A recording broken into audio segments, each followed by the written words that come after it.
What is up, my friends? It is Tuesday, it is the late night agenda, and I hope that life is treating you all well. It's getting very cold over here in Ireland. I'm sure it's the same in the UK as well. The winter has certainly arrived. Now, I gotta warn you in advance, I'm not in a bad mood in general, but I'm in a very bad mood around the contract situation. So, at some point during tonight's stream, I'm probably going to boil over a little bit because, well, still not resolved. And not only that, but more stuff started to come out today that quite frankly boils my blood. So I'm going to go through it all over the course of tonight's stream, give you my take on it, as always, ask you guys for yours. We're going to be speaking about Omar Marmoush, some good vibes around that situation. We're going to be speaking about a transfer deal that thankfully didn't happen, and lots of other bits and pieces. But as always, we want to know how you guys feel. So do let us know in the comment section if you're watching this live, or if not, let me know afterwards in the comment section. So tomorrow, we've got a couple of things coming up. We're recording with David Lynch tomorrow. That video is going to be out tomorrow, early evening time. And then we're going to be recording with Mr. Dara McAnthony, Peterborough United chairman and Liverpool fan. That is going to come out the following day. So yeah, loads coming up. We're going to get lots of opinions around the contract situation. You know, obviously Dara as a chairman himself will have some insight into this. So yeah, loads to go through. So how are we all doing? I hope you're well. If anybody's come in tonight to try to stir the pot, by the way, you've picked the wrong night. If you've come in to try and wind us up, you've picked the wrong night. So, yes, look, all good on my end, but I hope all is good with you. Let's start off with a bit of good news on this one. And Jayden Danns has signed a long-term deal with Adidas until 2029, which is great news. Well done to young Jayden Danns. Obviously, Liverpool hooking up with Adidas again next season, so good to see that Jayden Danns has got his career mapped out there as well, and he's picked the right brand. Well done, Jayden. You won't regret it. The 3 stripes all the way. So well done to Jayden Danns on that bit of news. Right, let me just move this in a little bit closer.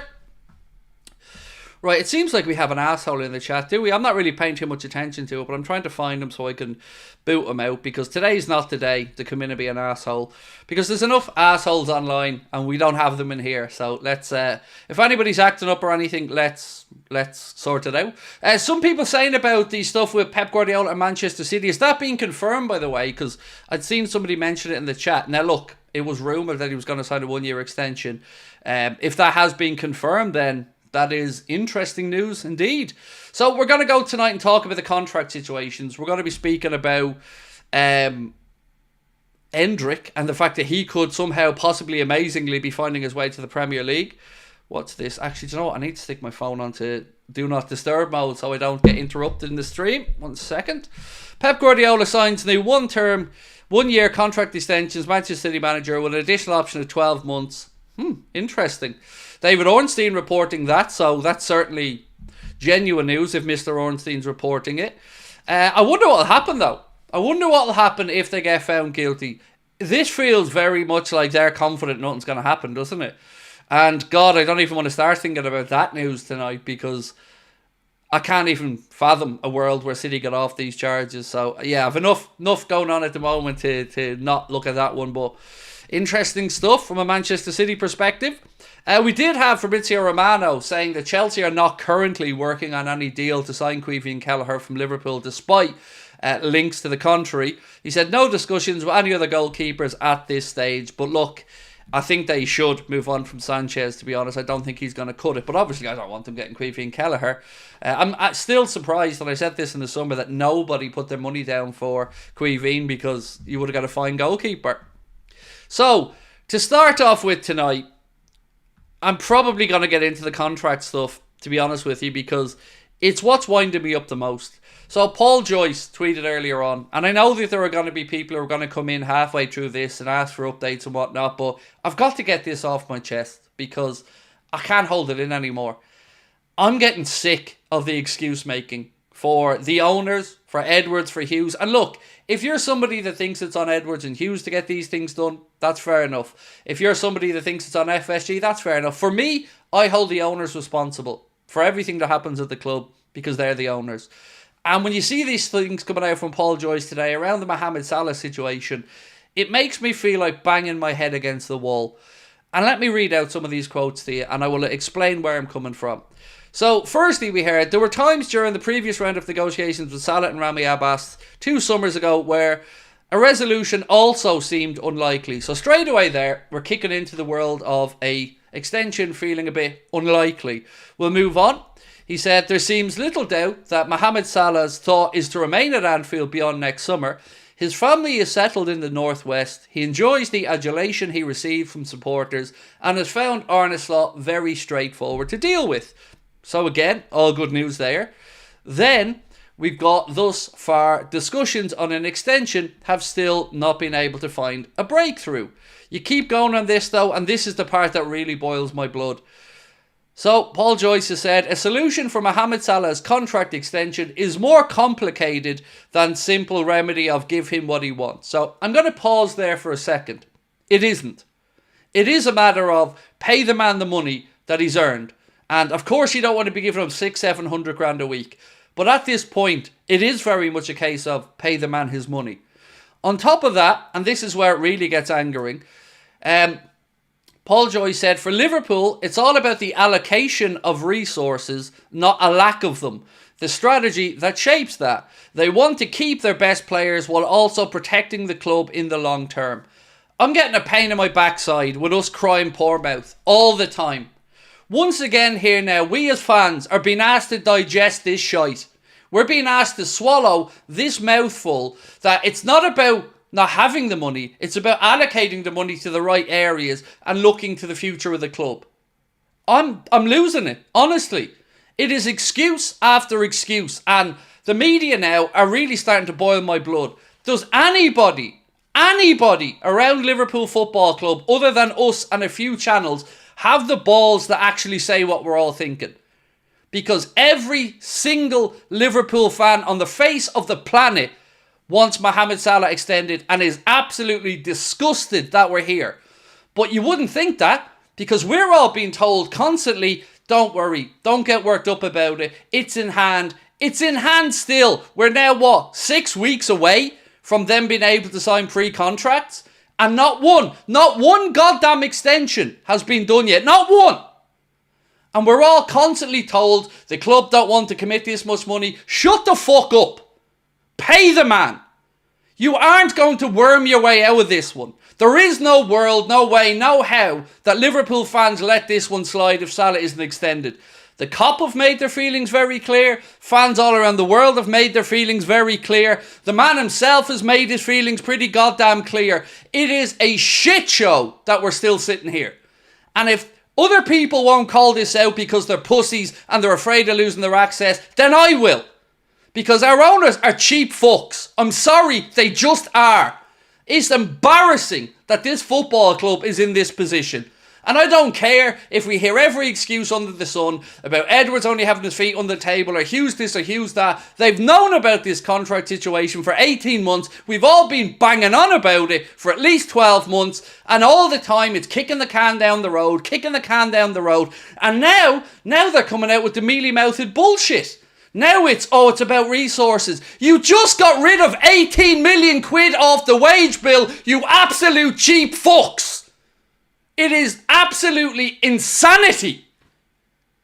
Once again, we're crying poor mouth as a club again. Spent no money in the summer, freed up £18 million off the wage bill, and we're still talking about not being able to allocate funds and safeguarding the future of the club. While at the same time, we're being told 90 million a year with Adidas, loads of new commercial partners, prize money, Champions League money, but we're broke? Again? This isn't an accident. I'm sorry. You've got to stop buying this shite. You've got to stop believing every bit of nonsense that's written about the fact that the club are hard up for money. It's pathetic. This wouldn't happen at United. It wouldn't happen at Chelsea. It wouldn't happen at Arsenal. And these aren't players who are shit in the bed, by the way. This isn't a Marcus Rashford situation where you know he's probably not good enough, but you don't want to look embarrassed so you pay him. This is a man that has done it year after year after year and wants to be here. And the only reason we're in this situation is because the club shit the bed. So let me be very clear about this, and I feel comfortable in saying I speak for a lot of Liverpool fans. Get this done or be prepared for a backlash the size of which you have never fucking seen before. Because it is not going to wash.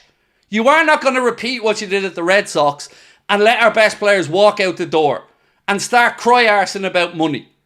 It's pathetic. Somebody has to start growing a backbone, because I'm fed up with the backslapping and everybody holding hands, and it's all going to be great. Have faith. Trust the process. Fuck the process. Get it done. It's embarrassing. It honestly is embarrassing. We're top of the league. The club's in a great situation. Virgil wants to stay. Mo wants to stay. And we're cheap arsing it. Yet again. What message does this send to other players? Come in, break records, and then get what? Get the cold shoulder. It isn't going to wash. It's very clear what fans want. It's very clear what the players want. And it's very clear who's to blame. The owners. Because, and I cannot say this enough, they are cheap. Couple of super chats I got to get through. Apologies for those who are waiting on me. But honestly, I'm done now. I'm done. I'm done even accepting any nonsense about money. They are cheap. That's what this is about. Nobody's going to convince me otherwise. I'll be chatting with David tomorrow. I'm sure David will have a different view to me on this. I will respect his view, but I'm very much different. I think very differently about this. I really do. And this is a shit show. And to not admit it, to not call it out and say that this is embarrassing is pathetic.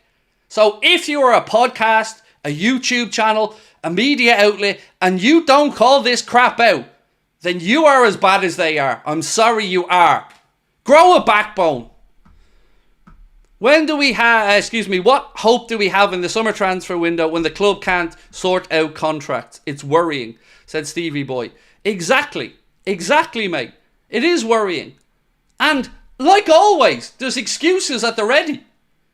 And they'll buy them. The usual brown-nosers who are afraid to lose their access will buy them and run with this narrative and tell the rest of us that we're wrong, even though we absolutely are not. They are cheap. They are cheap. They are cheap. They are cheap. Calvin said, if you can't pay the extensions, how are we going to sign new players? Well, we just had a summer, mate, where we basically didn't. And we still let that go as a fan base. You know, we spoke about, okay, maybe Arna wants to assess the squad. So we bought that. We drank that soup. Now we're sitting here again. And this time, it's even more galling. Because we're talking about the spine of the squad. And the reason you may have to overpay is because you let it get to this situation. Everybody said this needs to be resolved. Everybody. But no, we're all lunatics who know nothing. And everybody else, just be calm, trust the process, it's all in hand. Nah, I'm sorry. There has to be a line in the sand. They cannot get away with this. It's pathetic. What type of fan base won't call this out? I'm sick of reading stuff about FSG have done this, done that, done that. They have. They've done the bare fucking minimum. And been blessed with a manager in Jurgen Klopp and a manager in Arne Slot who are delivering above what they're being given. So rather than ask what could we do as a club if we actually kicked on, if we actually invested in the squad, no, we're crying poor mouth yet again. And people are buying it. People are buying it because apparently so many football fans these days have a hard on for accountants and don't actually care about the players or the manager. We just want to support the fucking owners. Fuck FSG and their miserly ways. It's absolutely pathetic. Absent owners who are just off, jetting around while the club around them is in a great position, ready to kick on. Ready to dominate maybe for a few years. And what are they doing? Sitting on their goddamn hands. Shocking.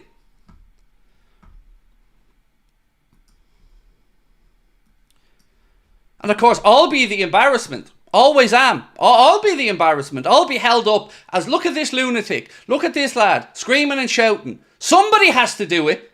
Because apparently I'm the only one with a backbone. Because I don't believe for 1 second that other people don't feel the same way I'm feeling. And the same way people in my chat are feeling. We're fans as well, you know. And we can see through this crap. 0 contract extensions in late November, while City sign an extension for Pep. Positive vibes over me. I'm absolutely pissed off, said Mahmood. Mate, it's never ending. It's never ending. And it's always the cheap option. Always. Always.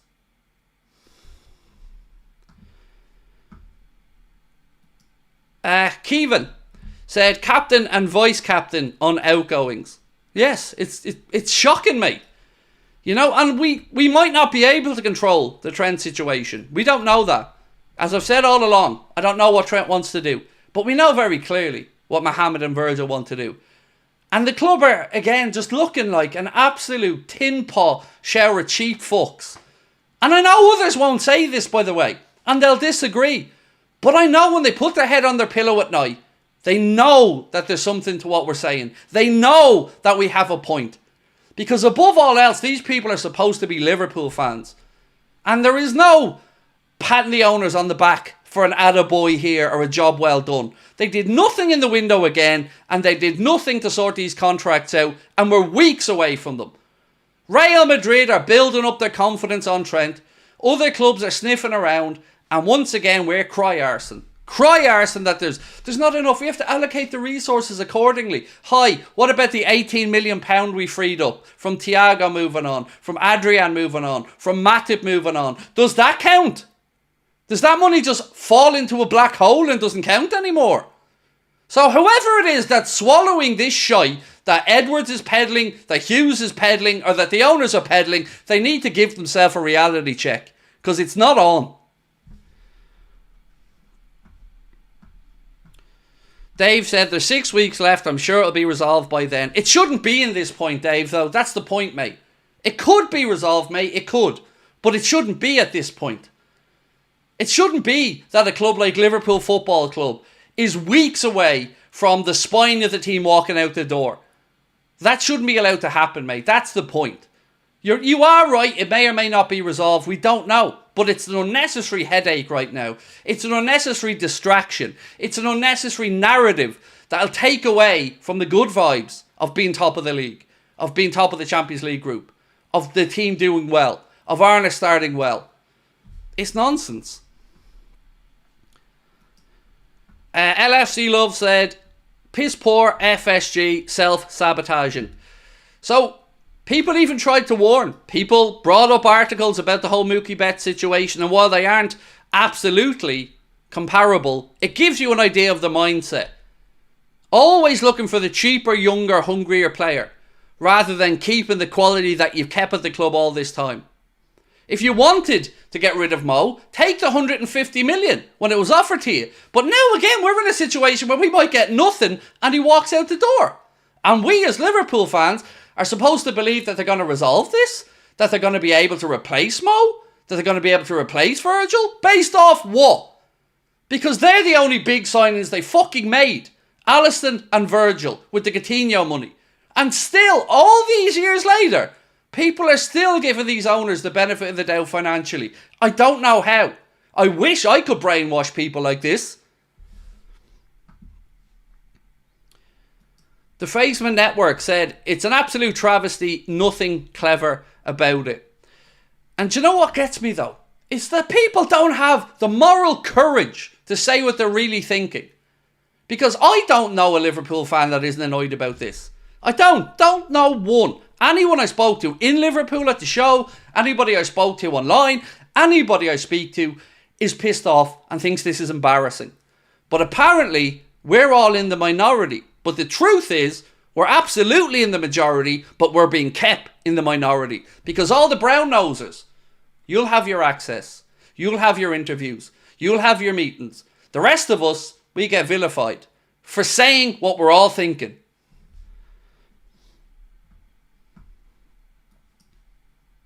The difference with me, though, unfortunately, is I don't care. I don't care what they think of me. I don't care what anybody else thinks of me. I know I'm right. I know I'm speaking from the heart. And I know many people feel the same.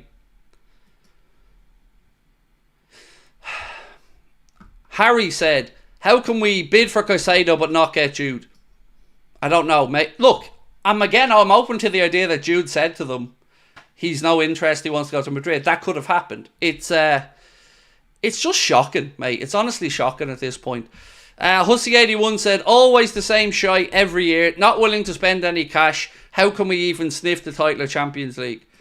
So right now, And there's one more super chat, Mohamed. I'll get to yours in a second, bro. And thank you all for your super chats and your comments. Very kind. Appreciate you. And I'm not shouting at any of you, I promise. But every year, we see the same stuff. And every year, people give the benefit of the doubt. Every year, without fail. And it's always rinse and repeat. Rinse and repeat. Rinse and repeat. Why did that story about Jurgen Klopp and Anthony come out today, do you think? Because I've been asking myself that all day. Very peculiar time for that story to come out. Mohammed said, sad to be the cheapest rich club, crazy. It's always been the case, mate. Always. The wages have been used as an excuse not to spend on transfers in previous windows. Then when they lessen the wage bill, what's the excuse now? Allocating resources is the new one they've come up with. Allocating resources. I mean, come on. You don't spend Christmas, you miserable fucks.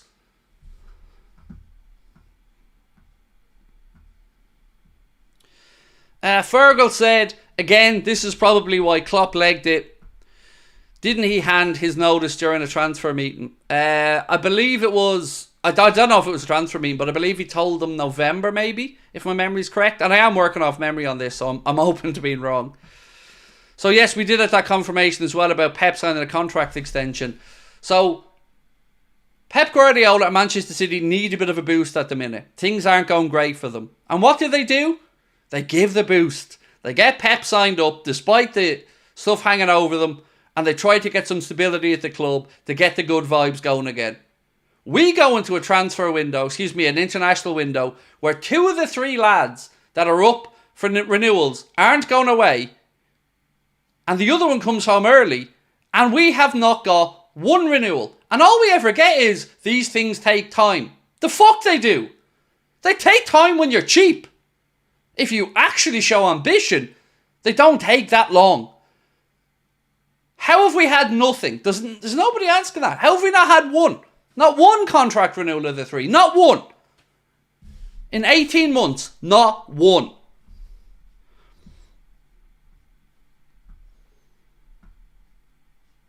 Morning from Australia. Joe, how are you, bro? Welcome in. Here's another bit of shenanigans for you, by the way. Not FSG related, but breaking news from Martin Ziegler of the Times.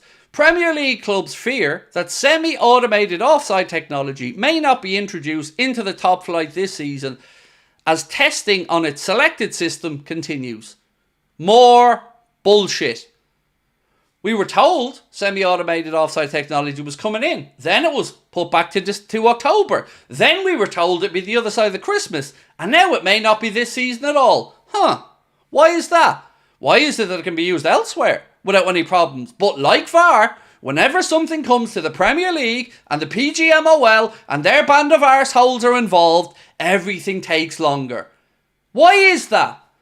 Why is it that other leagues can do this, no problem, but anything comes to the Premier League and it's a song and dance, a rigmarole, and it's dragged out? Yet again.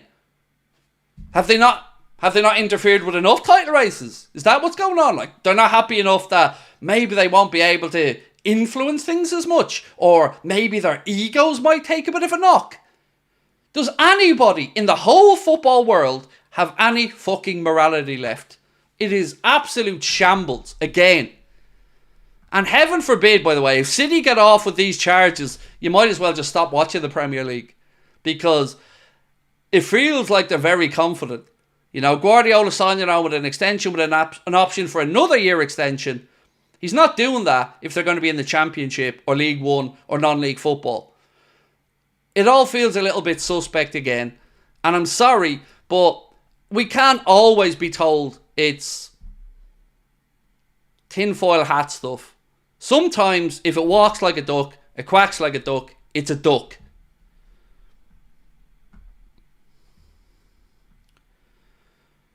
So, Steve, I think there's an interesting line in that piece from Martin Ziegler, and it said,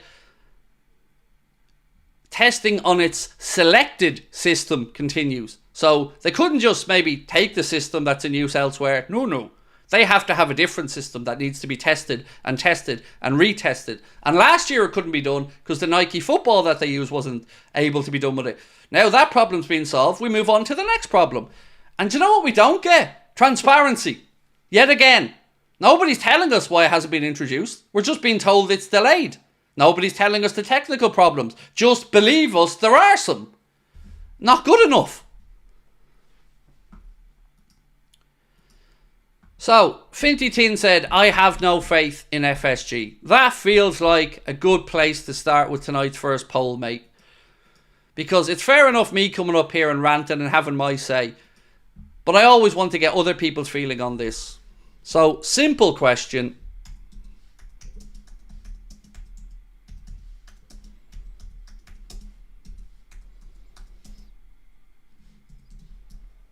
I'm not even going to dress this up. Are you happy with FSG? Simple question, yes or no answer. And you can interpret that however you want. You can interpret that overall, transfer related, whatever way you want to interpret it. Simple question, are you happy with these owners?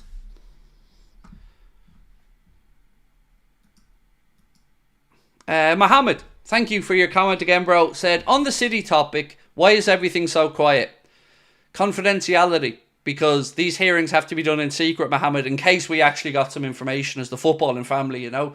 Heaven forbid it was transparent and we all got to hear and see what was going on. No. We'll just be told, mate. We'll just be told when a decision's been made. We'll be given that decision and that'll be it, sure. Then we'll get the 5,000 million page document that nobody in their right mind's going to have the time to sit down and read.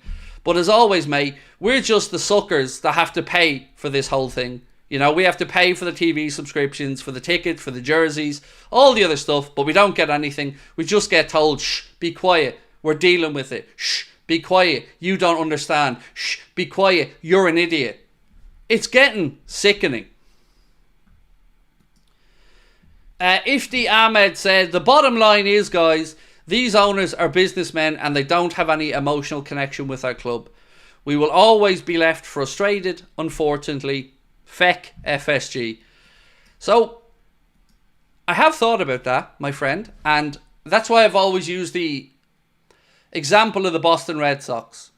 Because if they aren't willing to do these things and pay the money out for their hometown club, the club they grew up idolising, owning, in the city that they work, live, walk around in, I've always said the same thing.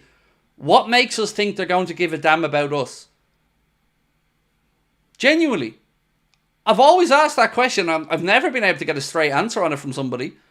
It's just, yeah, but they do. Believe they do. Sure they do. But they don't. That's the thing. They don't.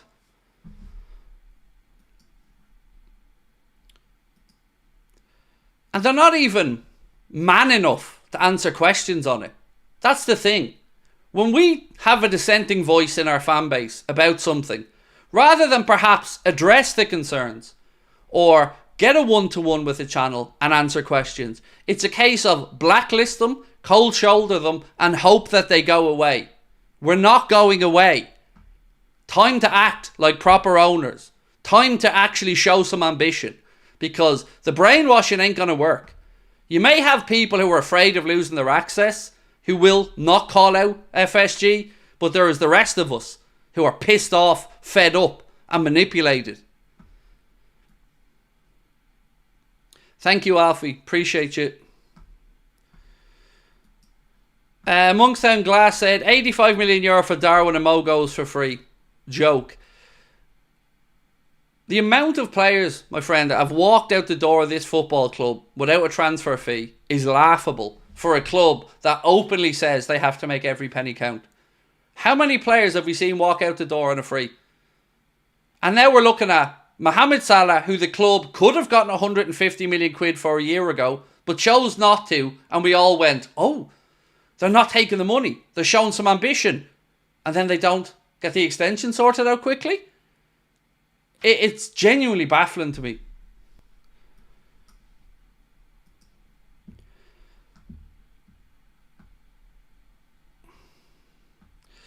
Craig, some more people are saying yes to the poll, sort them out.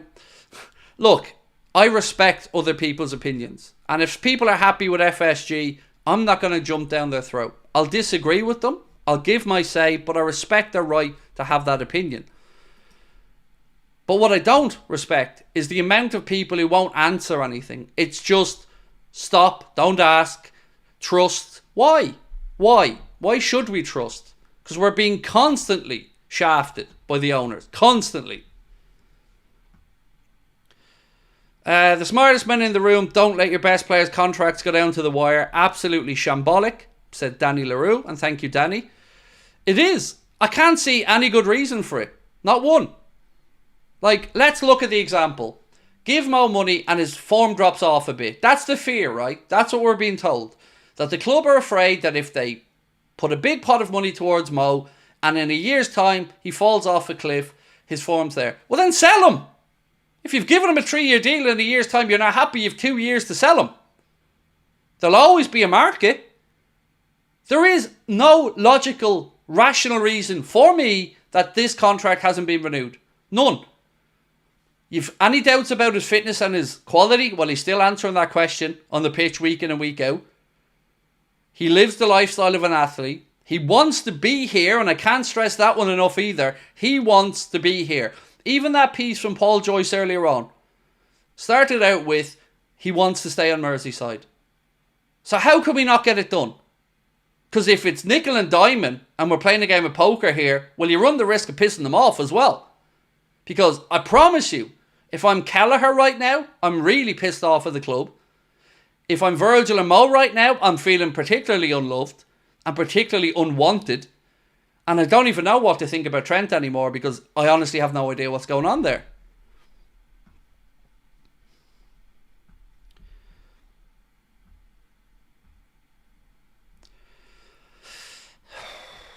So who's moaning at me now? Hang on. Somebody's moaning at me now. Let me just find who's moaning at me. Somebody's saying I'm not answering people in the chat. My friend, find me a football content creator who talks in the chat more than me.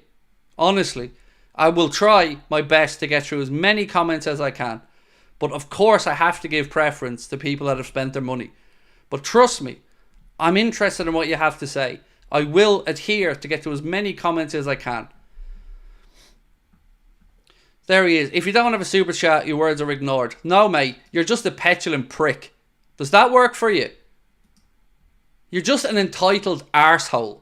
So go fuck yourself. Does that work?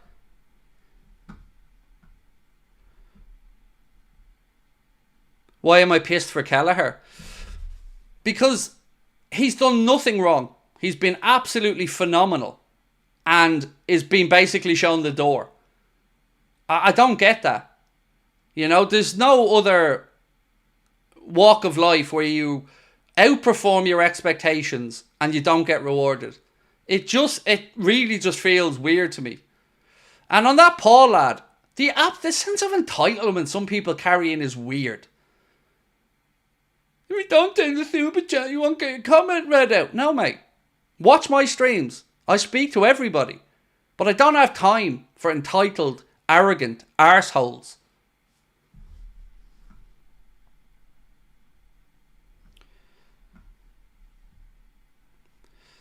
These owners are ridiculous, said Sean. We have 3 superstars contracts expiring and can negotiate for a free transfer in 6 weeks. Van Dijk announced conversations with the club a whole month ago. I know. So, do you know what really gets me though? Who was that said that again?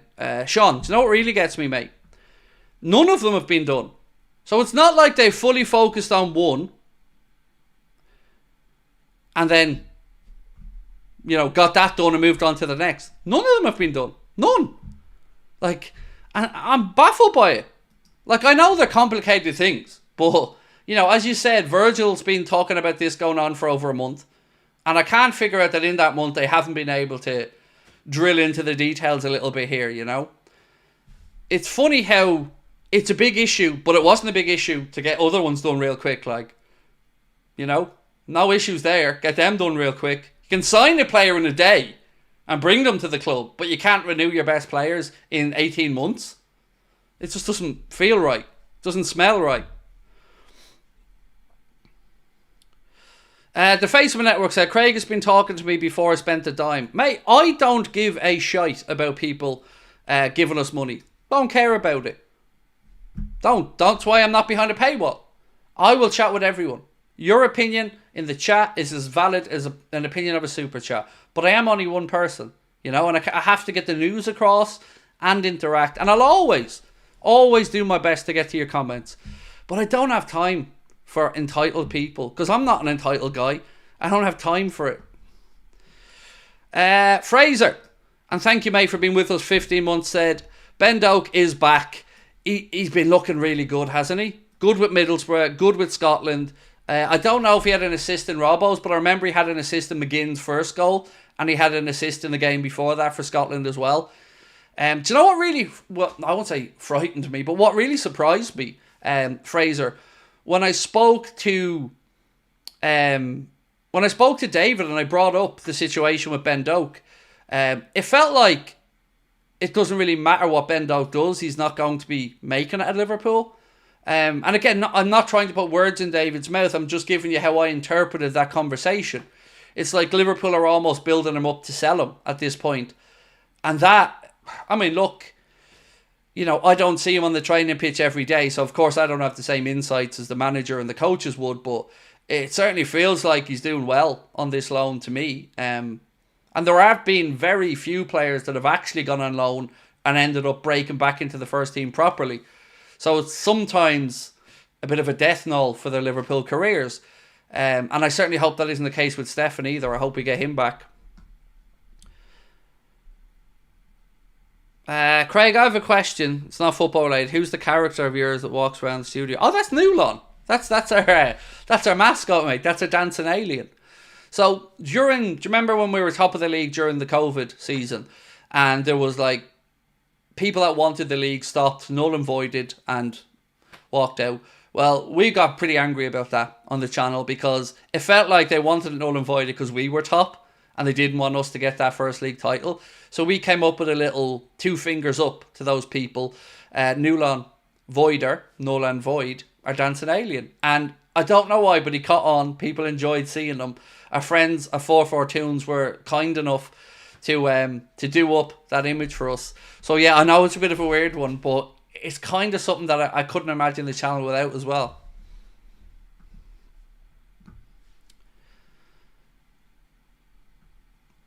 Soul Killer, 1 second, sir. Let me get your super chat up. Said, sell the club to somebody that's willing to spend.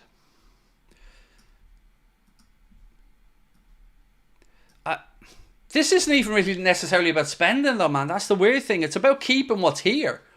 You know? Because what would it cost to replace? You know, if we went down that road as well, and I've always been honest about this and said, I don't trust them to replace the players adequately. I don't. Hayley Evans said, hi Craig. Hello Hayley, and thank you for watching, my friend. Hayley said, if they don't renew the contracts, do you think Slot will regret coming to Liverpool? Difficult one to say, Hayley, obviously, as I don't know Arna. I can't imagine he'd be happy because, you know, if you look back at some of his comments about Virgil, you know, he said he didn't really believe in the captaincy being too important anymore or in proper leadership from one person. And he said he's been wrong about that because he's seen Virgil week in and week out. And, you know, he speaks glowingly about the captain. So I'd say he wouldn't be happy, mate, but I don't know, you know, to what level he'd be willing to speak up about it. Chris Davies, how are you, mate? Surely it would be cheaper for the cheapskates to renew the contracts than to fork out on replacements. Yes, absolutely. And also, here's the thing, right, Chris? For me, I look at it like this.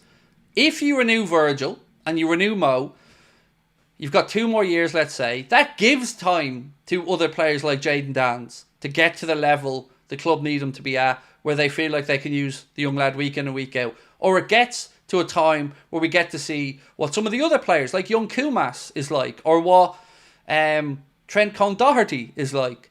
So it buys us time to watch the others develop as well. And then in the long term, maybe you don't need to go out and spend that money. Maybe somebody from within can be that replacement. A Ben Doak.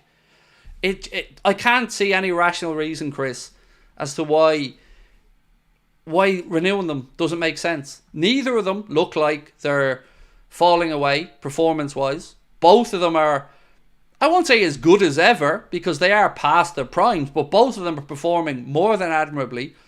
Both of them statistically in the very top few percentage in Europe in their position.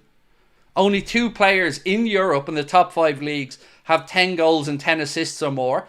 One of them is Mohamed Salah and the other one's Omar Marmoush. And we'll move on to speak about Omar Marmoush in a few minutes. Virgil van Dijk statistically is one of the best defenders in Europe at the minute. It makes no sense. There isn't a rational reason. Like, if, honestly, I promise you, if I thought that there was a fall off, I would say it. You know that. But there isn't. It looked like there may have been one with Mo, but he shut us all up again by proving, give him a bit of rest, proper preparation for the season, and look at him go. Maybe they're having chats with Troy Deeney, and maybe Troy Deeney's convinced him he's not world class or something. I don't know.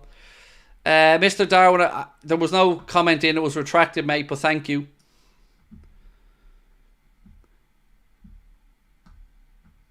Stephen Riley said, Craig, following Liverpool 40 odd years and it's never plain sailing being a supporter. Oh, dude, here's your brother. Yeah, but you know what gets me the most though, Stephen?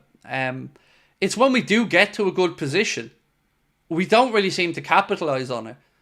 So, we won the Champions League in 2005. The club shop was closed the next day. We didn't build on that success. We won the Premier League, and we didn't build on that to go and to build a dynasty.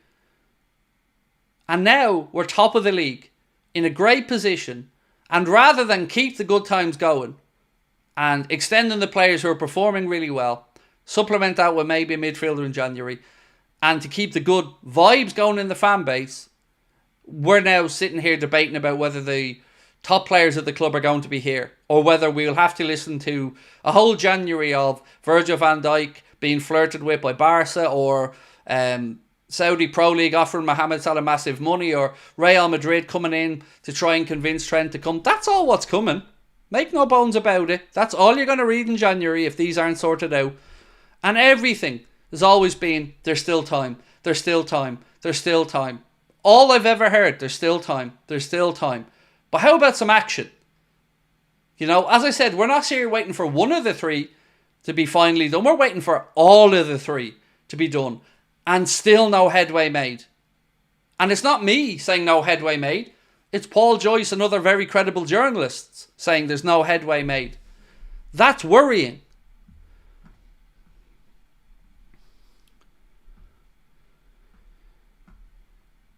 BP Fire 54 said, it hurts. I wish we had owners that could back us and we will get good signings. So, some good news today was Harvey Elliott's back in training. You might have seen that on the Anfield Agenda Twitter account. And by the way, we have gone on to Blue Sky. Anfield Agenda has a Blue Sky account. So if you want to search us on there, somebody nabbed Anfield Agenda or at Anfield Agenda before us, but we got clever.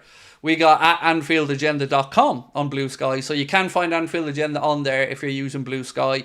You know, we want to support people who are moving away from that toxic shithole that is Twitter, X. And yeah, so we're moving into Blue Sky. So again, if you guys want to come across, Werder Bremen, I think one of the first football clubs I've seen as well, they're closed down their X account. They're moving everything over to Blue Sky. For obvious reasons, you know, you've all been on, if you're on X or Twitter, you know.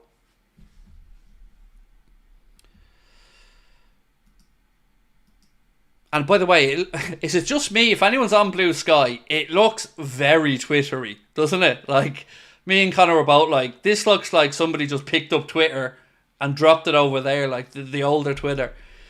So yeah. Arthur said, Zubamendi equals January window, Omar plus left-footed centre-back in 2025. Yeah, look, I'd be more than happy with that, Arthur, mate. More than happy with that. That would be business done and done well. You know, if we renewed the boys and did what you said there, mate, I would be a very happy Liverpool fan. Right, so let's check in on the poll. We've nearly got up to the 1,000 votes, so we're going to leave the poll running. The question is, are you happy with FSG? Simple yes or no question. And again, you can interpret that how you like. If you want to interpret that overall, if you want to say, well, I feel they've done more good than bad, or if you're angry about transfers, you interpret it however you like. But we do appreciate your feedback on the poll, so keep the votes coming. So Cohen said, the next poll should be, do you think FSG are using our money elsewhere? So I'm going to answer this as honestly as I can. There's a lot of stuff, mate, I'm throwing at FSG. Cheapness, not getting deals done, a lot of stuff. But honestly, hand on heart, I don't think they're doing that. I've never gotten any indication that they're spending Liverpool money elsewhere. I truly don't believe that to be the case. And you know, if I did, I'd say it. I don't. Honestly, I don't. I just think they're choosing not to spend the money.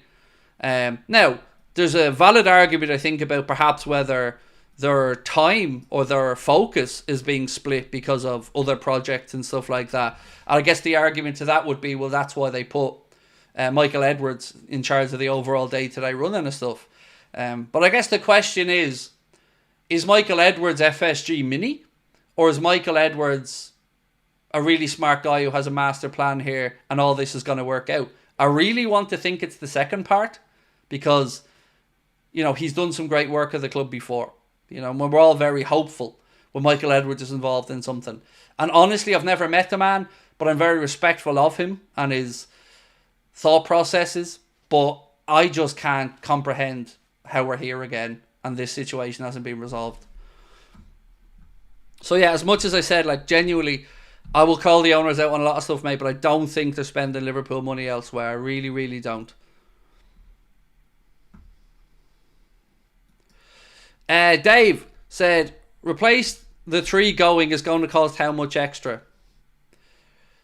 A lot.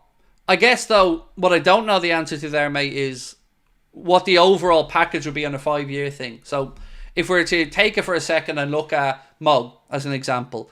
So let's say Mo's on 350 grand a week. That's what, about £17.5 million a year, if my maths is right, something like that. Multiply that by 5 years, 35, 70, about 87.5 million, if my quick maths is right.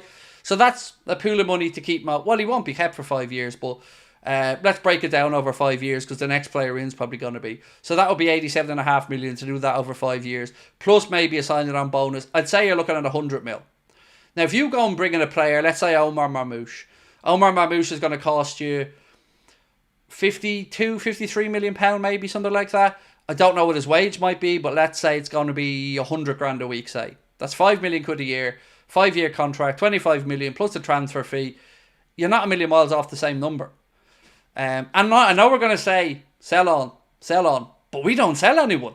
So this keeping them and selling them on or holding their value only works when you sell. And we've only really sold Fabinho, Henderson, Mane at a lower price in recent times I can remember of players that we've held on to for the best years of their careers. So, yeah, I think what we should be talking about here is keeping Mo, keeping Virgil. Yes, bringing in another young player to bed them in over a year or two, whether that's Marmoush. And again, I am actually going to move on to Marmoush now. Before we move on to Marmoush, though, there's one absolutely crazy story coming out of Italy that said, from Gazzetta Italia, said, Liverpool are excited about the idea of recruiting Inter Milan's Marcus Thuram. The French forward has a release clause of €85 million. The Reds are a fan of the player and Arne Slot would be delighted at the idea of signing Thuram. Yeah. Sure thing. Really? I'm not believing that for 1 second. There's 85 million reasons why I'm not believing that. But most importantly, if we do go to bring in a player and a forward, surely only going to be one fella, and that is Omar Marmoush. So let's move on to speak about Omar Marmoush because I've been teasing you all stream with it, so let's get to the point. So, BILD, and a different journalist this time, not Christian Falk. So BILD journalist Marcel Reif, in an exclusive interview, or excuse me, my apologies again, football journalist Marcel Reif in an interview with BILD said, it's no secret that Omar Marmoush will likely move to Liverpool next summer. It would be I would bet a few euros on that. As the successor to his great idol Mohamed Salah, things can hardly go better for him. Now, once again, the language being used there is about succeeding Mohamed Salah. Why can't we have both of them? Why can't we have the idol and the guy who looks up to him and can become the next Egyptian superstar of world football, which he's becoming thanks to his own good work. So, great news, and I agree, by the way. I absolutely firmly believe that we're going to sign Omar Marmoush. Again, I'm not saying this because I know something you don't know. I'm just, my gut feeling is it feels like it's all arrows are pointing to him. So yeah, that's good news. That's great news. But I still don't know how that's received if it's off the back of Mo going. Because hear me out. Let's say we lose Mo and we bring in Omar Marmoush. And Omar Marmoush takes a while to settle and doesn't start doing it straight from the bat. I don't want the weight of expectation from Mohamed Salah's era falling on the shoulders of him and him getting judged on that. That would feel really unfair to me. He's his own fella. As Mohamed Salah himself has said about Omar Marmoush, he doesn't want the comparisons. He doesn't like them because Omar Marmoush is his own man, making his own pathway in his career. And it feels like, again, big pressure to come in. And it feels like he's been set up to fail. And I don't want that to be the case. So I think he should be coming in into a forward line that's firing on all cylinders, that's doing well, and he should be an accompaniment and able to develop in the manager's time frame. That's my take on it. Craig, was your football team good when I was a goalie when you were younger? Ups and downs, different levels, different leagues, different ability levels. So I guess for me, I peaked kind of around 16, and then after that, went downhill. So probably the ages of 13 to 16 was when it was the good times. Other than that, yeah, some success, but different level. I started off in lower leagues and then built my way up. But I tell you what, I wouldn't change a minute of it. I loved every second of playing football, the teams I played for, the teammates I played with. Loved being coached by my dad as well. That was an absolute beautiful thing. Right, so another crazy report. According to Italian journalist Pavan Massimo, and this is LFC Transfer Room who posted this, so credit to them, both Liverpool and Chelsea have made bids worth £20 million for Rayan Cherki, but it seems Lyon want a higher fee, close to 25 to 30 million for the 21-year-old starlet. This is one I'm not sure yet. I'm interested to actually ask David about this one tomorrow, because Rayan Cherki's name came up, been linked with us a while back. Now, I know Lyon are in a bit of financial problems at the minute, and they are going to have to sell players. So yeah, look, maybe there is a bargain to be had here. I've got to be honest and say I don't know too much about the guy. I haven't watched much of him at Lyon. I haven't watched much of him at France. So I'm very much open to some feedback on Cherki from you guys who may have watched more of him than I have.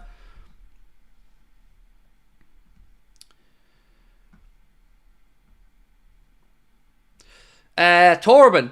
And thank you, Torben, for your feedback on this one. Torben said, Cherki is way too slow for the winger position at Liverpool. Thank you, mate. As I said, I haven't seen much of him, so happy to get any feedback you guys have on him.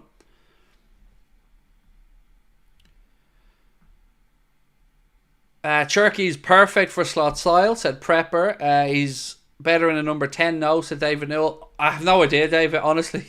I'm not even going to pretend to be in the know on this one, mate. I've no idea.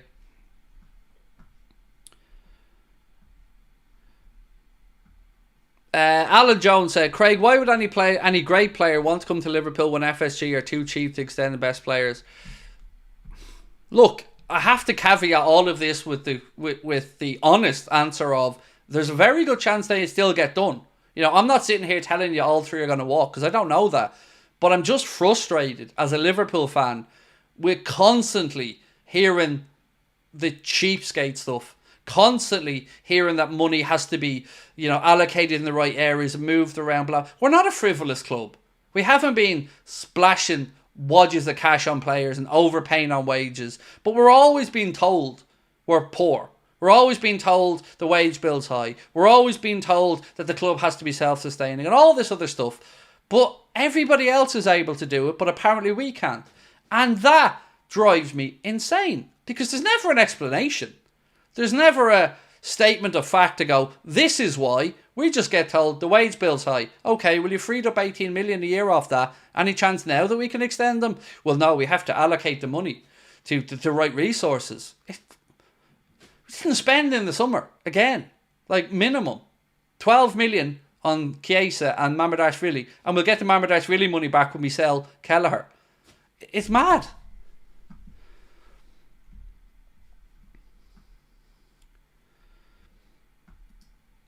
Cohen, thank you, sir, for your super chat. Said Pep signing an extension is City's way of trying to make things look good. They had 5 million less visits on their official site than us. They guilty. Well, I'm going to be honest with you, Cohen, my friend. I don't care what the outcome of the trial is with regards to my beliefs on City. Nothing, no jury, nothing is going to convince me if they get off that it's anything other than a loophole or shenanigans. Nothing is going to convince me they haven't broken the rules, mate. Nothing. So I will go to my grave bitter about Manchester City and not giving them credit, because I've seen enough to know. And the Premier League didn't just pull these 115 charges out their arse. 100. It's unprecedented in football. So yeah, I'm very much with you, mate. I think they're trying to say business as usual. Extending the Etihad, talking about more players coming in, extending Guardiola. Well, the elephant in the room, the 7-year now nearly elephant in the room is standing in the corner.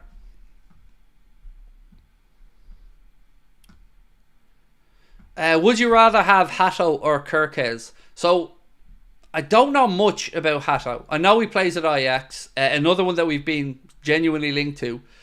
So, I don't know if I have a preference. Honestly, mate, my answer to this is probably not like the highest brow one. It's a fairly simple one, but I trust the manager. So, if Arne Slot says I want this guy or that guy, I'm of the mindset that the manager lives and dies by these decisions. Whether it's successful or a failure is based off his tactical decisions, his input into the transfers, and he won't have all of the say, as he said himself.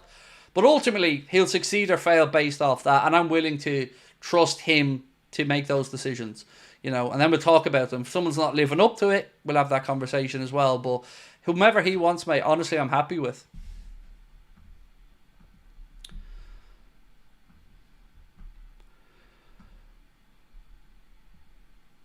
Do you think Mamardashvili signing was a mistake with Kelleher?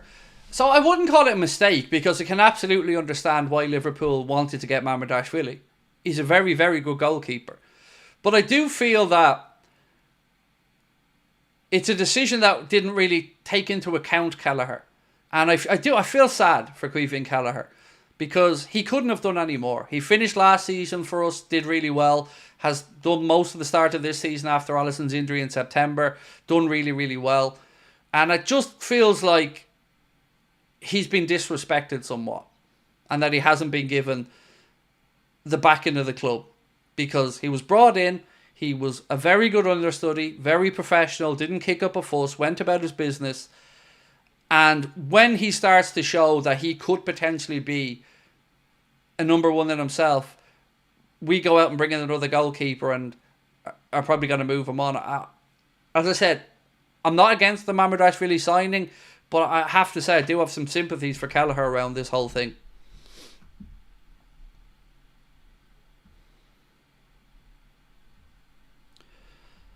Right, a little favour, if I could, folks. Please do hit that subscribe button, hit that like button. And again, thank you to everyone who has subscribed to the Red Mist podcast as well. Myself and Lee did our first live stream yesterday. We're going to be back next Monday with another one, and then we're going to be joined on Thursday by a guest as well. So yeah, looking forward to that. You can just search on YouTube the Red Mist podcast and you will see it there. And also don't forget as well about the Clips channel, which Connor's been playing a blinder with recently. It's now up to 35.2k, I think. So yeah, appreciate all of your support, means a lot. I know I came on tonight angry and I'm ranty and I'm shouting, but I hope nobody feels it's at them, except the other arsehole who was complaining about his comment not being read out. Other than that, I haven't meant to come across angry to anybody in the chat tonight. I love you guys dearly. And, my aim is never to come across angry at you guys, but I'm angry on behalf of you, if that makes any sense.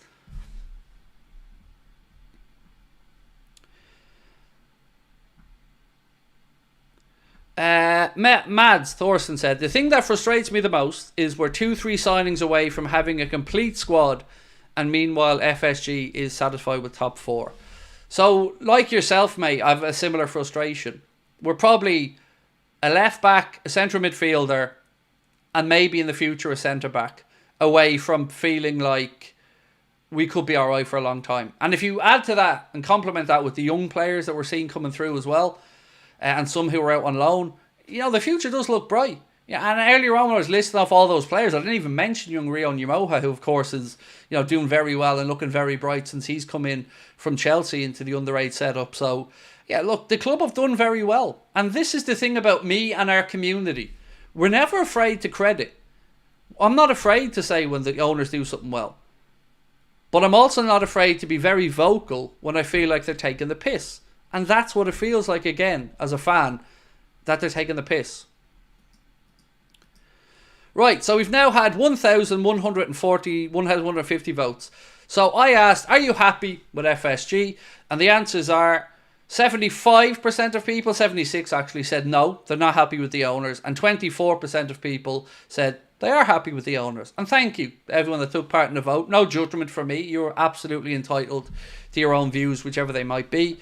I would, of course, firmly be in the no category. But, you know, I'm not FSG out at all costs. There's just some things I want them to do. And if they did those things, I'd be a lot more content as a Liverpool fan. So I've always said to you, the Super League was my line in the sand, but we can't change that. It's gone. You know, it is what it is. They apologised. I don't believe that apology, but ultimately we have to move forward. But I can't keep staying quiet on this transfer stuff. I can't not say what I'm feeling, which is that they're cheap.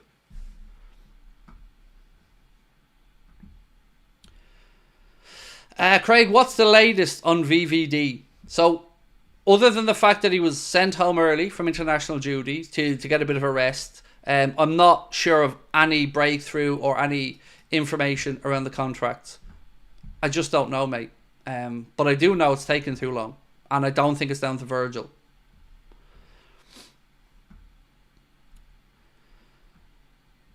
LFC said, do the business immediately because we're all tired of these American owners with Ruby Ball plans. We needed football-loving owners now. So, do you know what I don't buy? And I strongly disagree with somebody who I respect entirely in David Lynch. And I want to reiterate this. I absolutely love working with David Lynch. Love chatting with him. Love his contrasting view of mine on a lot of stuff. But I disagree on one thing strongly. So David has said to me in many chats that we've had that ultimately he feels that whether extensions or players assigned won't necessarily be down to the owners, but it will be down to the people the owners have empowered in Michael Edwards and Richard Hughes. And to some extent I understand where David's coming from. And I guess technically that's kind of right. But for me, the fish rots from the head. And if you empower these people, you empower them because you believe they're going to do what you'd like them to do. So I can't distance myself from feeling like the owners are responsible. I can't. Because the owners put the people in place. And look, I get that they're empowered. I get that they're given the responsibility to do these things. But I also don't believe that if they wanted to spend £250 million on Kylian Mbappe tomorrow, that the owners would turn around and go, oh yes, we've empowered these guys to make these decisions. Sure, let's just sign the cheque and sit back. I feel it only works the way they want it to work. Which is, we'll empower them to save us money. But we won't empower them to go out on a spending spree. That's kind of where I am with it.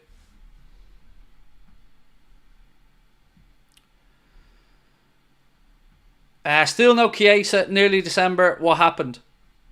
Again, we're all in the dark on this, mate. You know, I wish we had better news. But I don't know is the truth. Now, I don't believe any of the stuff coming out of Italy that he's unhappy or that Liverpool are feeling like they've, you know, bought the wrong player at him. I don't believe that. I believe Arne Slot when he says it's a pre-season. He needs to get under the, you know, he needs to get back to the levels of fitness that he should be at. But I just don't know when that will be. Another crazy story, by the way, coming out of France, I believe this time. Credit the Anfield Bulls for posting this. Said, Liverpool are ready to initiate a move for Aurélien Tchouameni. The Reds believe he's undervalued at Real Madrid and will open talks when Florentino Perez comes to Anfield this month.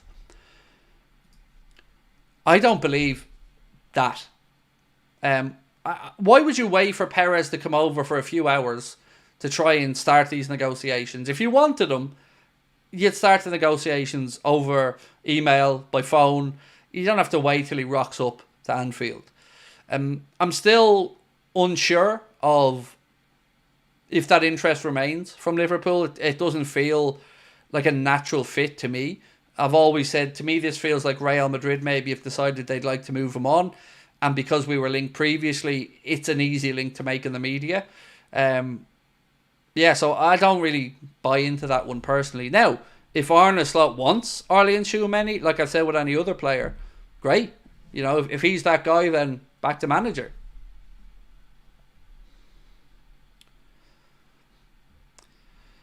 Liverpool Echo says Verge has a minor injury. I don't believe he has, Alex.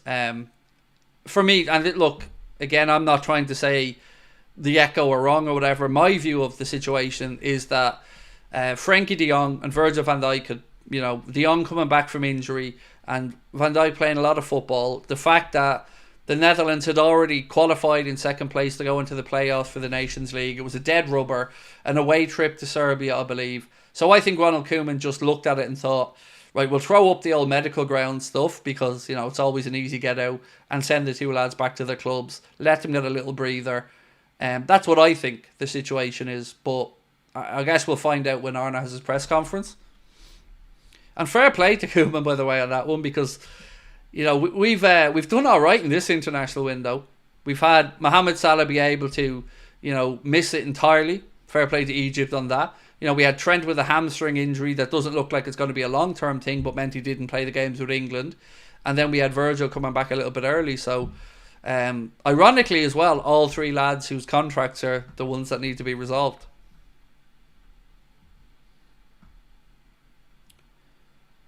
Craig, I'm going to Liverpool City. And the same Champions League match as you. I can't wait. Nice, mate. Wow, Liverpool City, what a game to go to. Well done. Delighted for you, honestly. Well in. Mad said, the thing that also worries me is that maybe there was a bigger meaning with the lack of spending in the summer. Probably they want to save money and replace Mo, VVD, Trent in the summer. Perhaps, yeah. Look, I would say, Mads, if we do have to replace those three, yeah, it is going to be a costly thing. Yeah, you're right. And there's also the part where I've tried to come to terms with maybe Arne truly did want to assess the squad further, and you would have to say that he couldn't be pleased. He couldn't but be pleased with what he's seen, because the players have responded to his methods. Currently sitting top of the league, it's good time. So I'm open to the idea that he wanted more time to evaluate, but I can't find one valid reason not to extend. I've always said the same thing. Trent, I feel like it's a Trent decision. If Trent says he wants to stay, it'll be done. If Trent says he wants to go, then he'll go. But the other two, it feels like the decision is down with Liverpool, because Mo and Virgil have made it clear they want to stay.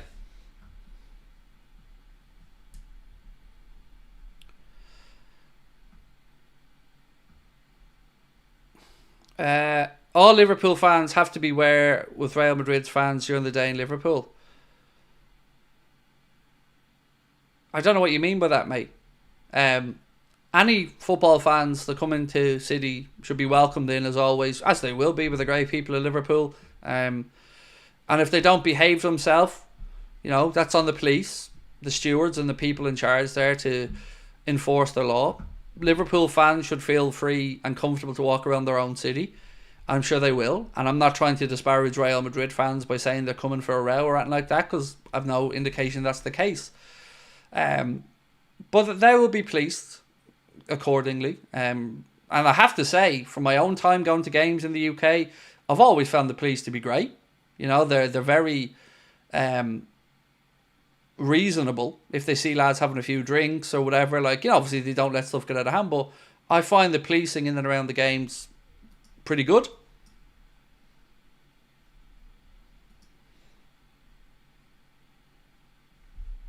Sorry, YouTube did that weird thing again where it just booted me off for a second. So let me just get this back open. Sorry. Apologies on that one, folks, if I disappeared for a second, but I'm back now. YouTube did this weird thing recently where it's booting people off for a second or two.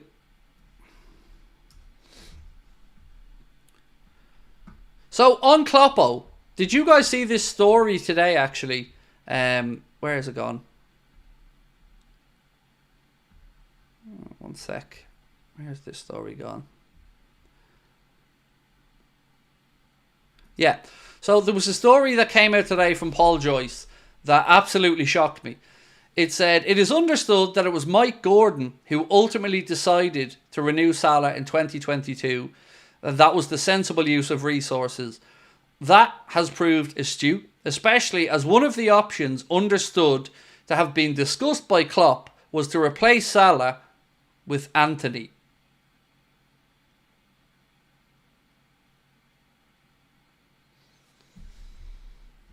I don't even know where to go with that, in all honesty.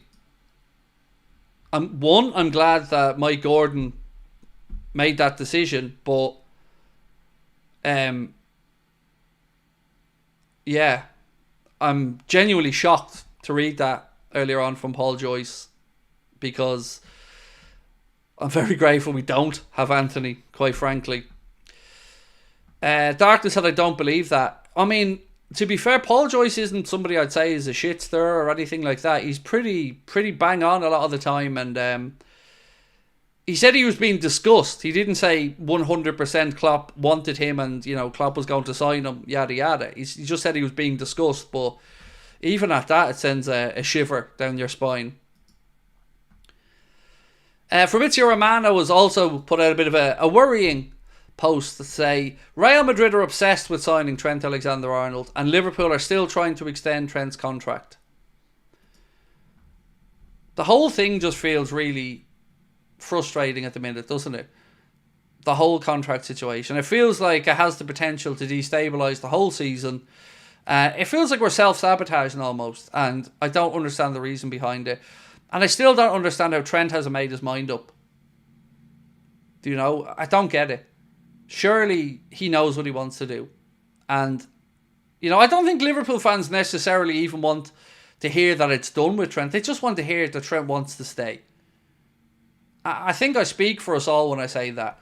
If we heard out of Trent's mouth, I'm going to stay, I want to stay, we're just working out the details with the club, and hopefully we'll come to an agreement. I think that would be enough for most of us to calm it, you know, a little bit and feel less stressed about it. Now, to be fair to Trent, he's also not come out the other way. He's said he wants to deal with it privately, and he's been a man of his word in that regard. We just hope we get the outcome that we all want.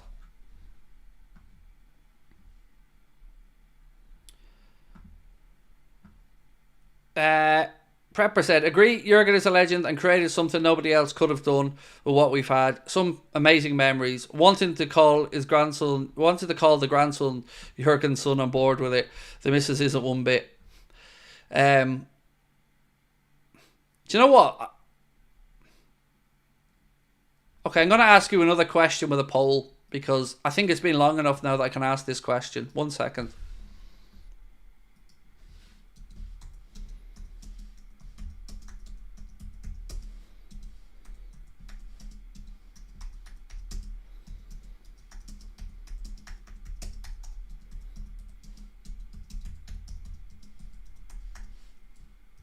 So, question that I'm going to ask you is, because we've spoken about another part of this, we've asked, do we think the PGMOL are one of the reasons why Klopp, you know, was exhausted? So I want to ask you, do you think FSG were part of the reason Jurgen left? So vote away on that one, and we'll revisit that at 10:30. Excuse me, we'll revisit that at 10:30. Fergal, thank you, mate. Be nice to know what the board's grand plan is if they haven't tied up these 3 deals yet. Exactly, David. Exactly. And it also feels like if you don't want to renew them, then don't renew them. Even having the negotiations feels like a waste of time, right? It feels like if they can lowball them, they'll stay. If they can't and they don't think there's value there, they'll let them walk. So I hope, obviously, we all do, that there's some meeting in the middle here. But again, I still don't know how this has taken so long, why we're here. I don't. So, Matt Denny said, is it time for protests at Anfield? I don't feel that there's enough sentiment of the match-going fan and those in influential positions in football fan content and the media are at the point to back that. Just my opinion. I still feel that there is more match-going support for the owners than maybe us non-match-going fans. I could be wrong on that. You know, I'm just taking a stab in the dark on it. Think you're right. Just hope we don't self-sabotage, said Ryan. And thank you, Ryan, for your continued membership, mate. Freedom said, fighting the refs got Klopp exhausted. Oh, mate, it'd be enough to drive anybody to be angry. I totally have every sympathy with Jurgen on that one. I can't imagine how frustrated he must have been at times. And Crimbo Slot as well, mate. You didn't put in a comment, but thank you nonetheless. Appreciate you. Thank you for 12 months as a member.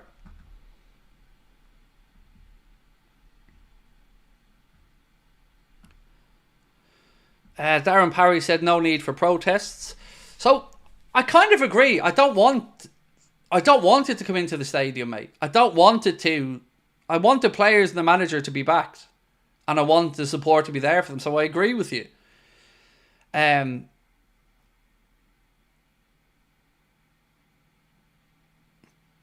Sorry, I'm just trying to work this idea through my head. I agree. I don't like it coming into the stadium, mate. I agree. The players and the manager should be out there and supported week in and week out. And I don't want that until they stabilise the results. So I totally get where you're coming from in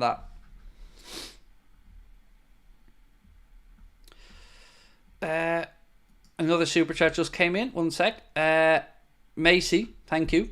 Said, Dom just scored a last second equaliser versus Germany with a Panenka style penalty. We love that. Well done, Dom. Love that. Surely a confidence booster, that. I mean, the ball's on anyone to step up with a Panenka penalty. It wouldn't be me. I'll tell you, I wouldn't have the nuts to do it.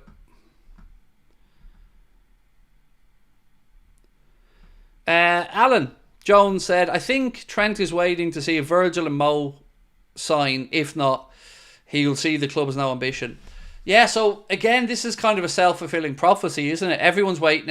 Nobody wants to commit. Nobody wants to show their hand. Nobody wants to be the first one to agree a deal and agree a wage structure.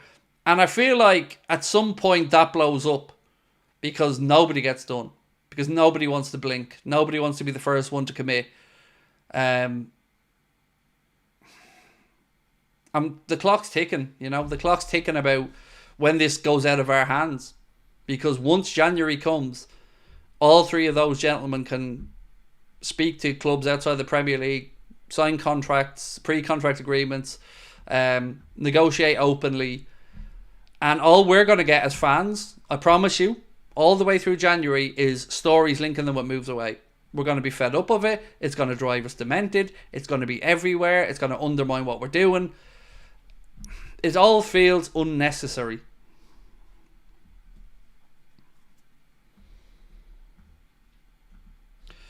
No, Mo has to go. Yeah, okay, fair enough, mate. Yeah, I'm not going to do anything with your comment. I'm not going to boot you out. It's just a silly comment. It's not based in any type of rational thought in my mind. Now, you said Mo will drop off again in March. I don't think he will this season because he's had some more of a rest. You know, in other seasons he's been fatigued. But this season I feel like he got a good pre-season. I feel like he's got that rest now in November as well. So I think if we're clever about it with squad management, we won't see that drop off. Personally. Benedict said, Craig, are you excited for the Madrid game? Of course, yeah. Buzzing. This stuff is a headache and it's frustrating, and we're chatting about it, but on the pitch and the results, yeah, it's great time to be a Liverpool fan in that regard, because game against Southampton coming up at the weekend. After that, then 2 huge games over the next week in Real Madrid and Manchester City. You got to be excited about these type of games. So actually on that, Mark sent me this earlier on as well, and I forgot to read it out. The officials have been announced for the game against Southampton at St Mary's on Sunday. Sam Barrett is the referee. His assistants are Lee Betts and Wade Smith. The 4th official is Darren England. On VAR is Michael Oliver, and the assistant VAR is Matt Wilkes. I honestly have not got a clue who Sam Barrett is, so I have no opinion on the referee appointment for this one, because I have no idea.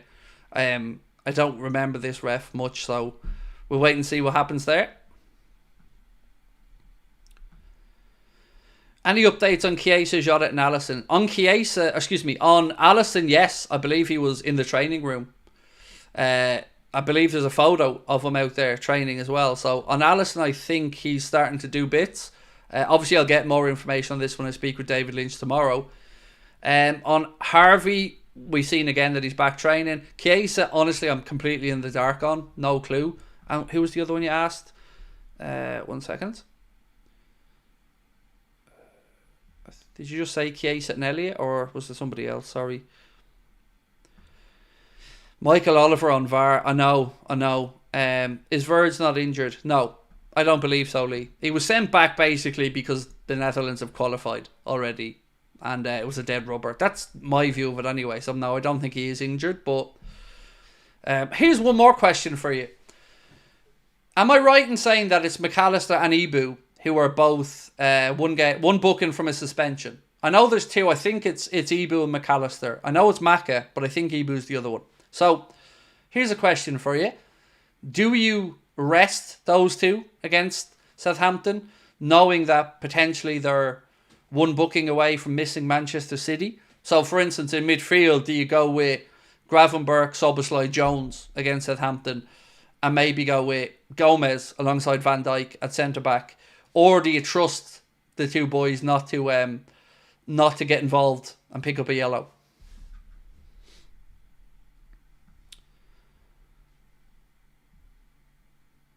Chiesa, Alisson and Jota. Oh, Jota I haven't got a clue on. That feels like it's a little bit more serious than we were told initially, by the way. I remember before the international break, Arne Slot said that Jota will be a week or 2 after the international break. 100% rest them. Yes, said LFC 1892. Mario said 100% rest them. Yes, said Kono, rest them. Andre Nilsson, yes, rest them. Rest them, said Alan as well. Sharon said yes, defo, rest them. Gomez can do a job with ease, said David Newell. Yeah, so I agree. Joe could do a fine job at centre-back. I wouldn't take the risk, personally. I'd want the lads available for Manchester City, because I feel like with Joe at centre-back and with the midfield I spoke about, I think we'd still have enough firepower to beat Southampton. And I feel like it would be a real kick in the nuts if either Ibu or Alexis was unavailable for City. Craig Barchetic starts for Spain under 21 today. Thank you, Noel. Appreciate your update, mate. Thank you. Lee Brown said, yep, take no chances. We should easily beat Southampton even without them both. Oh, Mark said for the Champions League, it's Kanade and Maka. Sorry, mate. So is it just Maka in the league then? So if it's just Maka in the Prem, happy days, then you play Ibu. So yeah, if it's just Maka in the Prem, you play Ibu. And then if it's, rest up McAllister. Thank you, Mark. And other people, by the way, in the chat for updating me on that one. Thank you.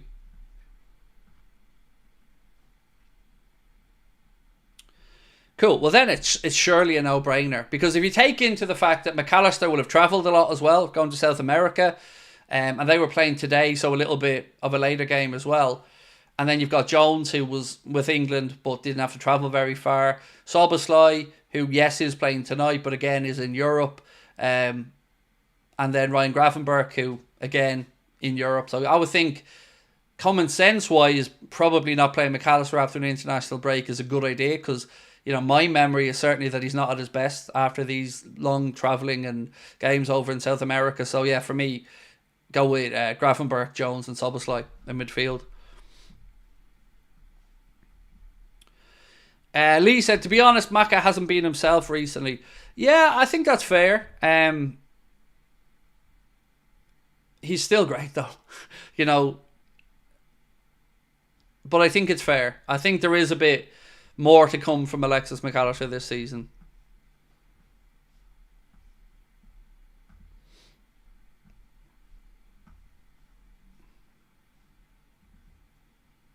Who is FSG? They're the owners of the club, mate. I'm going to take at face value that's a serious question. They're the owners of Liverpool Football Club, Fenway Sports Group.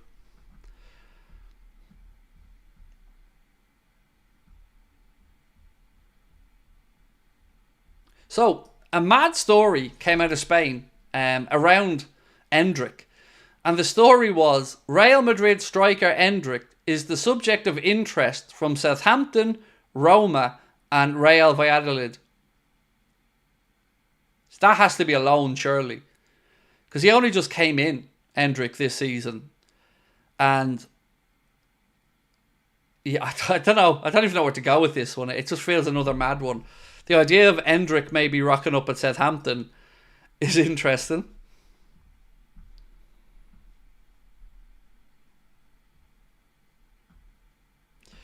Craig, did you hear Jake Paul rejected a fight from Arthur, who's top 5? Do you mean Beterbiev? I mean, if I was Jake Paul, I'd reject a fight with Arthur Beterbiev as well, because it wouldn't end well. Yeah, Beterbiev is a different beast altogether. Jake Paul would be an idiot to take that. I want Jake Paul to fight either Carl Froch or Tony Bellew. That I'd pay for. But yeah, Arthur Beterbiev, I mean, come on now. Jesus, that wouldn't be sensible. Thoughts on Pep staying? I don't know whether to take it as City kind of calling the bluff and feeling like they're going to get away with the charges, or if they're just uberly confident that they're getting away with the charges, because I know there's been talk that if they get thrown out or whatever, he'll stick around, but I don't know. I feel like this is again them trying to put pressure on the whole outcome. Because let's say Pep signs that extension, which he has, and there's another year after that, and they get, I don't know, massive points deductions or expelled from the league, or, because we don't know what is actually going to happen. I would be interested to know if there's any type of clause in that if they're relegated or thrown out of the league, that he can walk away, because it'd be very naive of him to sign it otherwise. Want Jake to fight KSI? Honestly, I say this as somebody who admires KSI and what he's done. Jake would go through him. He would. There's no doubt in my mind, mate. Jake Paul would absolutely knock out KSI. I've no doubt in my mind. None. Because he's a better boxer. Simply put, he is. I just get annoyed at the crossover stuff. You're either a professional boxer or you're not. This whole Tommy Fury dipping in and out, pretending he's a pro boxer but only fighting influencers. I hate the crossover stuff. Stay in that lane. If you want to be on Misfits and, fighting amateur boxing or whatever, do that. Great. Absolutely. There's a market for that. Do that. But it's this pretendy crossover bullshit that annoys me. Like, nobody wanted to see Jake Paul, Mike Tyson. Nobody in the world wanted that fight. Because it's an absolute joke of a fight. So, if you want to be a pro boxer, then start fighting boxers. If Jake Paul wants to be a professional boxer and live out this fantasy he has of winning a world title, then start fighting professional boxers. Start fighting people who are at a similar level to you and work your way up. And yes, you might not get the big money that these crossover fights are bringing in, but if the ambition is truly to go on and become a world champion, then start fighting real caliber fighters, or no one's going to take it seriously. I think Vidal Riley spoke very well on this whole thing. You need to just stop giving Jake the oxygen, because it's only all this attention he's getting that's allowing this madness to happen.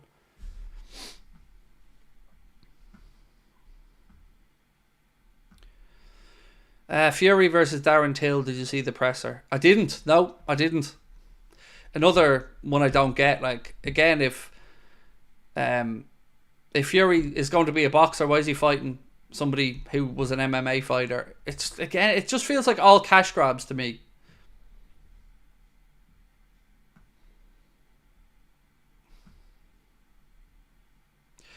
Fergal said, Craig, what would you recommend is a sensible pay rise for Mo?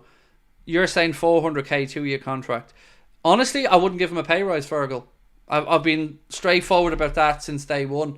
For me, with Mo, it's very much a case of I'd roll over what he has for 2 more years, maybe the option of a third, no pay rise, maybe more bonuses on a title win or whatever. But I look at it this way: you get rises when you're improving.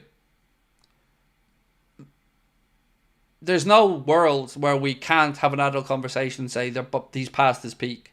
He is. He's still very effective. He's still very important. Still a huge part of our success in our team.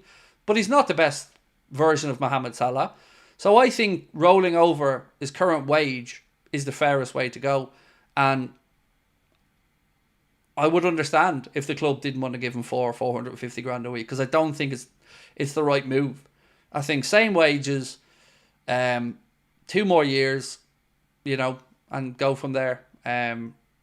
Same with Virgil. I wouldn't necessarily be looking to reward him too much, either with much of a rise, if any. Because, let's say this is the peak. They're probably here, just at the start of the decline. So, there has to be some semblance of common sense as well.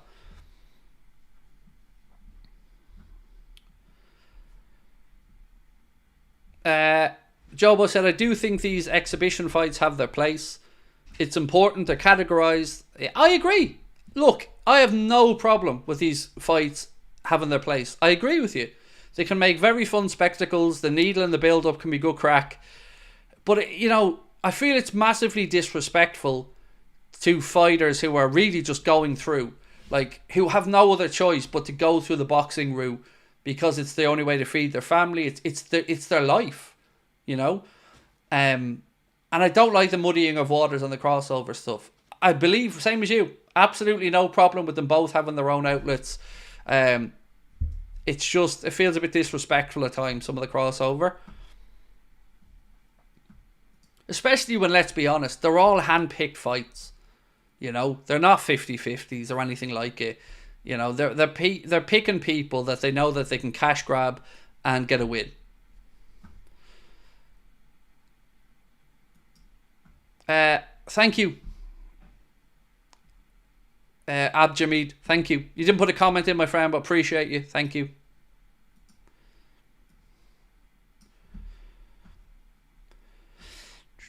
Craig, I have it in good confidence to a mutual friend that Marmoush would choose Liverpool more to this if you're interested. Oh, I know, Alex. I agree with you. It's a pretty open secret that he wants to come.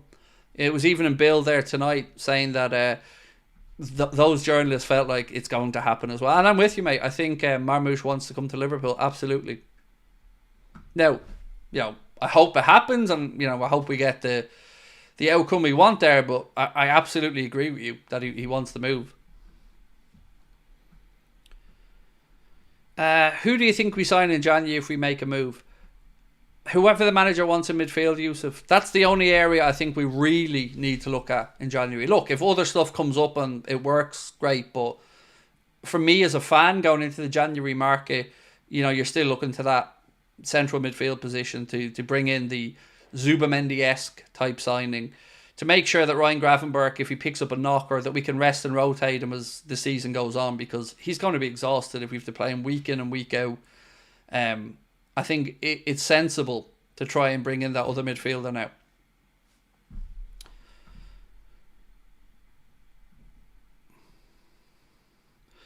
Omar said, Craig, well said. So it's obvious be honest, Craig, Jake Paul fighting someone not even ranked like Tommy Fury, he'll lose every time. Exactly.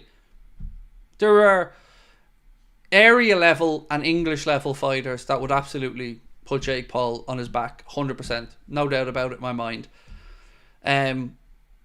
Tommy Fury was the only semi-boxer he fought, and Tommy Fury beat him.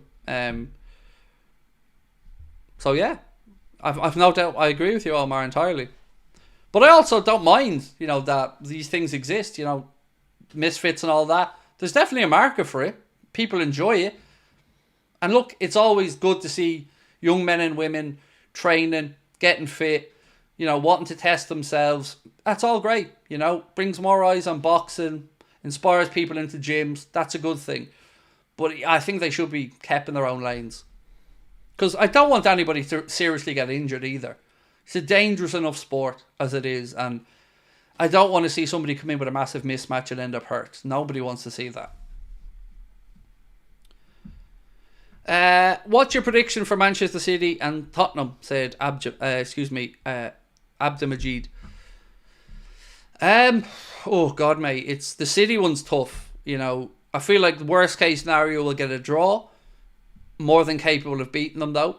I'll be interested to see who's officiating the game. I'm gonna say right now it's gonna be Anthony Taylor. That's my guess. It better not be Michael Oliver. And then the Spurs game, I think we win because they can't defend. Is Marmoush a one-season wonder? I don't believe so. To be honest with you, I don't. Simple answer to the question. I don't think he's a one-season wonder, but I would also believe that the club would have enough data into seeing if he's going to be the right fit for. Honestly, I think he'll be great. But I can understand anybody that's a little bit unsure because we haven't got a huge sample size at the very highest level.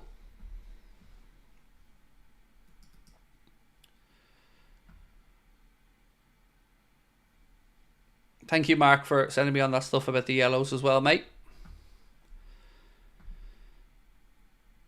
Craig, did we sign Gakpo in January? Oh, God. My memory's shocking, mate.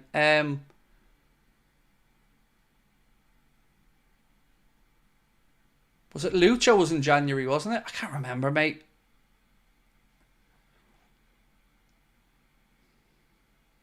Can't remember. Yes, Goomy said we did, so there you go. My memory's shocking, honestly.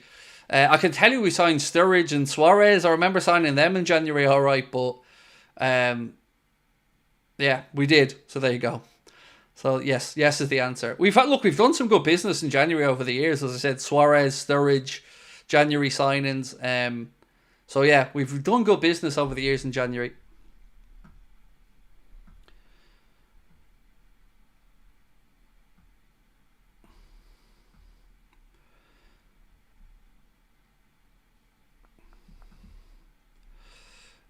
Craig, if and when do you think we should move Lucho, Gakpo and Jota and Nunes if you want to include him?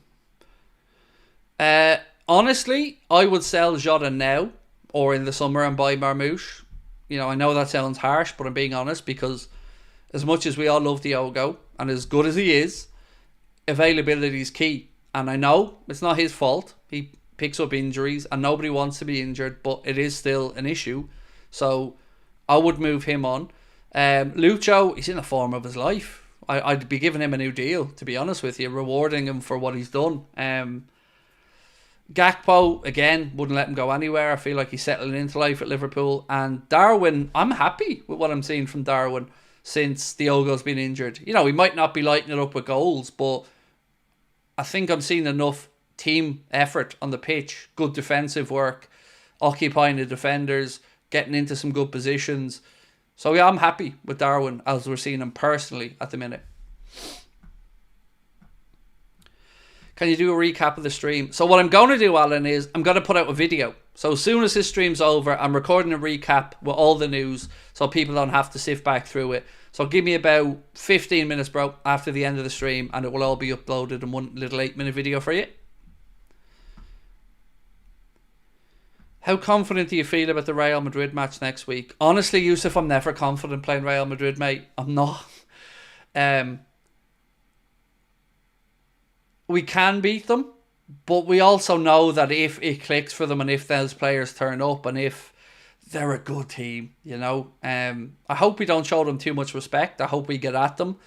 Certainly hope we have a faster start than we've had in, you know, recent times. You know, I don't want to be going in a half-time feeling like, again, we didn't show up for the first 45. So, nervous, but nervously optimistic is probably the fairest way. Kickstarter FC said, Craig, what are your expectations for the match against City given their injuries? I would love us to go out and beat them convincingly. Really would. Yeah, I'd say this to you, mate. If we beat City, in my mind, we're winning the league. And I don't mind if people think I'm getting carried away. I don't care. I want to dream. I want to believe. And if you're 8 points clear, having played the champions once, be 9 points clear then of Arsenal at that point, possibly, having played them at their gaff, I'm believing at that point, mate. I'm, you know, with a lot of work still to do, but I feel like we get it done. Honestly, that would be a huge boost again in the arm for the lads, for the manager. So yeah, for me, if we beat City, get the ticker tape ready in my mind. Craig, I'm from Guyana. My name is Romeo. Every time you read my comments, I tear up. Mate, thank you for being with us. You look, you may see clips of me on times where I'm ratting, or even tonight when I was shouting, but it's never at you guys. I'm always so proud and humbled to see you all in the chat. You know, your good self in from Guyana as well, mate. Thank you, Romeo, for being here with us, mate. Thank you for your support of the channel. It means a lot. Right, little favour to ask you all. If you could, please do hit that like button for me. We've 1,200 people still in the chat. Hit that like button. Let's try and get it up to 1,000 likes. Tomorrow we've a really busy day coming up, so we'll have a video with David Lynch that will be out at about 4:30. I'm also recording with Darragh McAnthony, who's the chairman of Peterborough United, an Irishman and also a Liverpool fan. That will be coming out on Thursday. Late night agenda again tomorrow night as well. And of course, there's going to be a recap news video coming out now in about 15-20 minutes right here as well. Other things, Connor will kill me if I don't keep pushing the Clips channel. So if you can, please do subscribe to the Anfield Agenda Clips channel. And of course, don't forget to check out the Red Mist podcast as well with myself and Mr. Lee Gunner.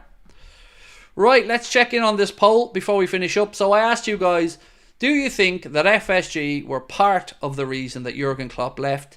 And 81% of people said yes, they do feel like they are part of the reason. So look, I'm going to say goodnight to you all.